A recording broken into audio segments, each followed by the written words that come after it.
রহিমা সেলাই করে প্রতিদিন 25 টাকা, একদিনে উপার্জন করে 125 টাকা, অতএব 25 দিনে উপার্জন করে কি, একদিনে যদি সে 25 টাকা, দেখো আমরা একটা খুচরা বুঝে নিই, 125 টাকা সে প্রতিদিন, মানে প্রতিদিন 2 দিন, তাহলে কত, 2 দিন 125 তাহলে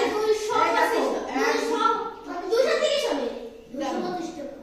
একদিনে আয় করে এত টাকা, তাহলে 2 দিনে কত টাকা, 2 দিনে 125 টাকা।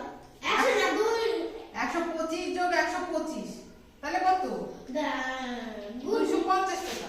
25 আর 25 কত, 200, মানে 30 হয়ে যাবে। হ্যাঁ, এইভাবে সে 25 দিন ইনকাম করে। কত দিন, 25 দিন। 25 দিন। দেখো এইভাবে, দেখো একদিনে সে এত টাকা আয় করে, 2 দিনে এত টাকা আয় করে, তাহলে এভাবে কি 25 দিন সে প্রতিদিনই 125 টাকা করে আয় করে, তাহলে 25 দিনে সে কত টাকা আয় করবে, কিভাবে বের করবো তানভীর, গুণ করে বের করবো। তাহলে দেখো 25 গুণ, এই 25 গুণ 125, এবং টাকাটাকে যদি আমি গুণ করি তাহলে কিন্তু আমার পুরো একটা অ্যামাউন্ট বেরিয়ে যাবে।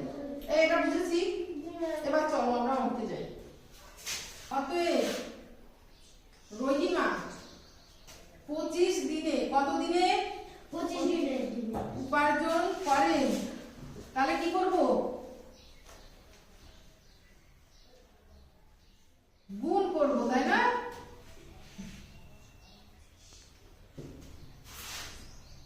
দেখো আমরা একটু রাগ করে নিই।